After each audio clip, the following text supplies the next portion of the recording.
Senator Merkley, thank you for joining us for this web version of discussion here on the web and on Facebook to complement our interview that we had on Straight Talk for this weekend. It's great to have you here. You're welcome. Thank you. I want to circle back and talk a little bit more about health care. We talked about how the Republicans are making this last-ditch effort to pass a repeal of Obamacare. There's also something that was going on, these bipartisan hearings with Senator Lamar Alexander and Washington Senator Democrat Patty Murray trying to stabilize the individual marketplace. That's kind of been sidelined now by this Graham-Cassidy bill. What's going to happen with that? Well, so that was exactly the way the Senate should operate. The Health Committee said we're going to hold hearings. We're going to bring in experts on health care. And I attended some of these conversations. And the conversations were what you would expect. They said, if you want an insurance market to work, you have to have reinsurance. That enables a company to go into a new market and be insured against getting a disproportionate share of really sick people. Makes sense. Plus, you have to tell the insurance companies how much they're going to be paid. That means if you're going to have these cost reduction payments, you have to have them nailed down clearly enough and not have the administration able to sit on them and threaten not to release them, which is where we are right now. And third, they said you have to have an insurance pool with the healthy as well as the sick. And that means you have to have a mandate, some form of way of creating a pool so that you don't just have the very sick people, because the very sick people are expensive. Then the insurance premiums are so high nobody can buy it and the whole market blows up. So they put these things together. They had a nice package. They essentially, Patty Murray had put together 3 different proposals, and we didn't ever get a proposal from the Republicans, but my understanding is Lamar Alexander said, this looks great. But then came President Trump and Mitch McConnell. And they said, if we're going to crush Obamacare, we can't have there be an alternative out there. And so they basically, this last Tuesday and Wednesday, destroyed that bipartisan process. Said, we will not entertain it, we will not support it, we'll not bring it up, we hate it, don't do it. And at the same time arguing that they were killing it because it wasn't going anywhere, when in fact it was really basically completed. You signed on to a bill that Bernie Sanders has, a Medicare for All bill, and some are asking, you know, that really doesn't have any chance of passing in a Republican Congress. Why not put your support behind something that does have a chance to pass? Well, I'm all behind this bipartisan effort that had a real chance to pass. Very engaged in it. And but the Medicare for All is a vision about a big problem we have in America, which is the fractured nature of our healthcare system. Now, I say system, but we actually have about 6 different systems.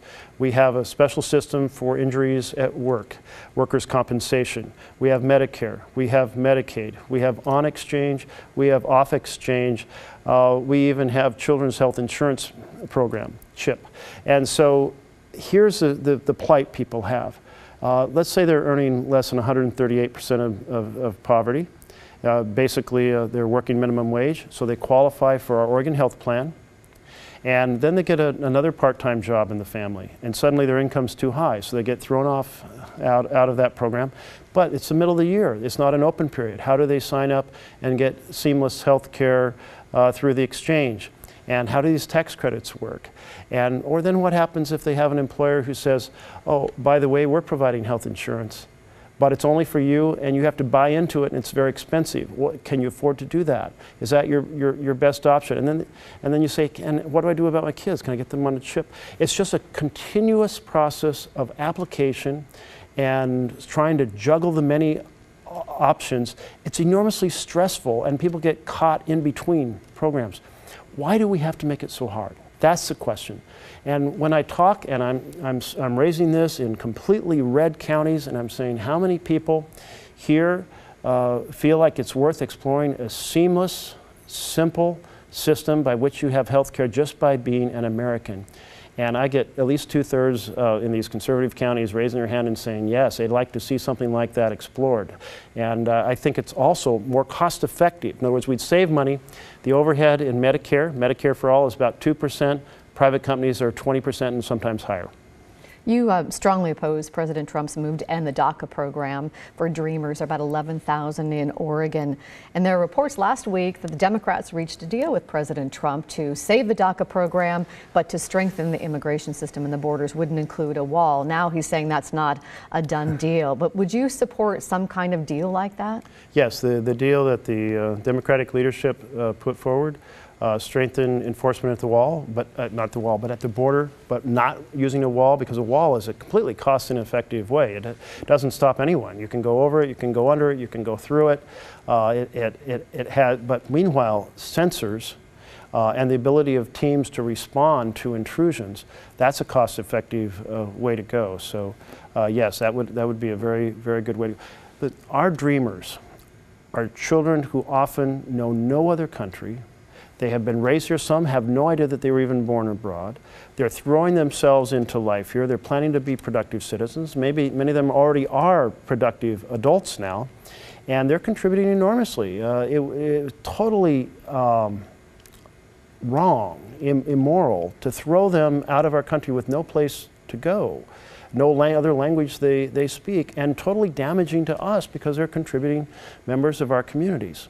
We're hearing that President Trump also made a deal on hurricane relief with the Democrats and raising the debt ceiling temporarily. Do you see this as a trend that might continue with the president working with the Democrats? Well, this deal didn't violate any Republican principles. In other words, they wanted to raise the debt ceiling. They wanted to make sure we didn't shut down the government on October 1st. And they wanted to address Hurricane Harvey. This deal did all three. It just didn't do it for as long a period as the Republican leadership wanted. So this doesn't represent, if you will, politically on policy coming to some different place. It was an expeditious decision. Ironically, it cleared the decks, giving the Republicans more time than they would have otherwise had to pursue this resurgent, the resurgent health care bill, the Cassidy, Graham Cassidy.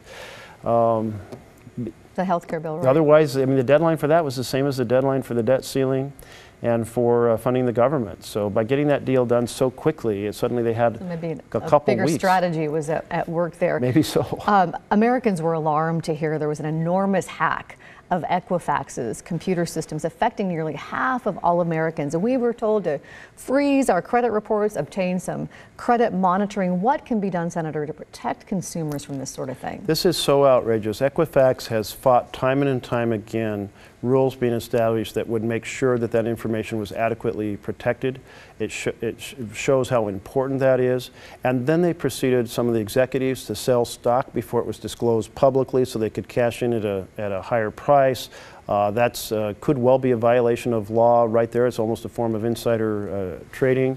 And then the remedies they provided weren't significant and appropriate to consumers. In other words, they should be paying for consumers to be able to freeze all three of their credit accounts because that information can be used to penetrate all three. All kinds of problems that can unfold from this. They're not giving accurate information. They're not giving detailed information. They're not doing adequate measures.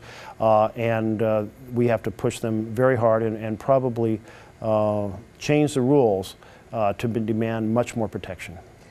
Leaked documents indicate that the Interior Secretary, Ryan Zinke, is recommending that President Trump downsize 6 national monuments, including one in Oregon, the Cascade-Siskiyou National Monument in Southwest Oregon and Northwest California.